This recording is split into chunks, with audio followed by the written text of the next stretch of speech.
No, ravno ta zakon o varstvu okolja je v bistvu najboljši dokaz, da lahko uspešno zaključimo nekaj, če se deluje na lokalni ravni, če deluje civilna družba in potem to tudi dobro sliši politika. Potem lahko uspemo. Današnji posvet je živ dokaz tistega, kar smo kot lokalni predstavniki Gibanja Svobode v času lokalnih volitev močno poudarjali. In sicer izjemno pomembnost, da imaš sogovornika na državni ravni oziroma v vladi. V zgolj enem letu smo dokazali, da je to mogoče in rezultati so pravzaprav že vidni. S spremembami zakonodaje naslavljamo in odpravljamo probleme, ki so bili dolga desetletja brez učinkovite rešitve, tudi na lokalni ravni.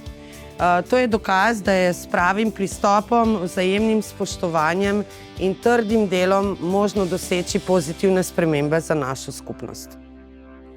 V Gibanju Svoboda smo v tem tednu s sprejetjem novele Zakona o varstvu okolja naredili zagotovo plemenito stvar tudi za prebivalce Krškega, saj bo sedaj z novo zakonodajo, z novimi določbami okolje, zrak za Krško bistveno čistejši. Je sicer neko prehodno obdobje, ampak zadeva je prava. Nismo se dali prepričati, zlobirati, zmanipulirati interesom kapitala, pač pa smo sledili temu, da je človekova pravica do zdravega življenjskega okolja tista prva, ki ji moramo slediti. Veseli smo, da nam je tokrat po tolikih letih to uspelo. Naloga lokalne skupnosti je, da prisluhne prebivalcem in njihovim problemom. Pri današnjem posvetu v Krškem se je izkazalo, da so problemi zelo podobni kot v Anhovem, občutki smradu, številne bolezni in sem pravzaprav podoživljal to našo zgodbo. Vesel sem, da je tako lokalna politika kot nacionalna politika ima posluh za te zadeve in jaz upam, da se bo dialog nadaljeval, da bo pravzaprav podjetje tudi začelo aktivno ukrepati in se spremenilo na boljše.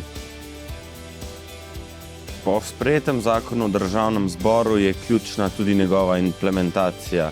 In taki dogodki, kot je danes in pogovori z civilnimi iniciativami iz prizadetih območij, iz območij, kjer zrak ni bil čist in bo po tem zakonu bolj čist, so ključni za to, da zakoni dejansko pridejo v realnost.